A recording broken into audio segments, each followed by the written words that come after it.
سامعین کرام السلام علیکم، چینل پر خوش آمدید کہتے ہیں۔ پیش خدمت ہے واقعہ ہیرا یا کانچ۔ بادشاہ نے کانچ کے ہیرے اور اصلی ہیرے ایک تھیلی میں ڈال کر اعلان کیا، ہے کوئی جوہری جو کانچ اور اصلی ہیرے الگ کر سکے؟ شرط یہ تھی کہ کامیاب جوہری کو منہ مانگا انعام اور ناکام کا سر قلم کر دیا جائے گا۔ درجن بھر جوہری سر قلم کروا بیٹھے، کیونکہ کانچ کے نقلی ہیروں کو اس مہارت سے تراشا گیا تھا کہ اصلی کا گمان ہوتا تھا۔ ڈنڈورا سن کر ایک اندھا شاہی محل میں حاضر ہوا۔ فرشی سلام کے بعد بولا کہ میں وہ ہیرے اور کانچ الگ کر سکتا ہوں۔ بادشاہ نے تمسخر اڑایا اور ناکامی کی صورت میں سر قلم کرنے کی شرط بتائی۔ اندھا ہر شرط ماننے کو تیار ہوا، ہیروں کی تھیلی اٹھائی اور محل سے نکل گیا۔ 1 گھنٹے بعد حاضر ہوا، اس کے ایک ہاتھ میں اصلی اور دوسرے ہاتھ میں کانچ کے نقلی ہیرے تھے۔ شاہی جوہریوں نے تصدیق کی کہ اندھا جیت گیا ہے۔ بادشاہ بہت حیران ہوا، اس کی حیرت کی انتہا نہ رہی کہ ایک جو کام آنکھوں والے نہ کر سکے وہ کام ایک نابینا کیسے کر گیا۔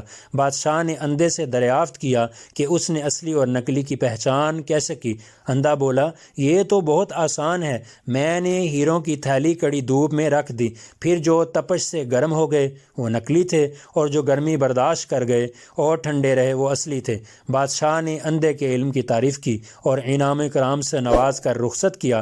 اندھے کی رخصتی کے ساتھ ہی میرا غصہ، میری انا اور میرے دماغ کی گرمی بھی رخصت ہوگی۔ مجھے سمجھ آ گئی تھی کہ برداشت، نرم مزاجی، حلیمی، متانت اور محبت ہی انسانیت کی معراج ہے۔ جو گرمی حالات کو سہ گیا وہ ہیرا، جو نہ سہ سکا وہ کانچ۔ بانو قدسیہ پناور راجہ گید میں لکھتی ہیں کہ جو دباؤ سہ جائے وہ ہیرا، جو نہ سہ سکے وہ کوئلہ۔ بابا دین محمد نے آج بہت بڑی بات سمجھائی تھی۔ میں جان گیا تھا کہ اصلی اور نقلی میں صرف برداشت اور سہ جانے کا فرق ہے۔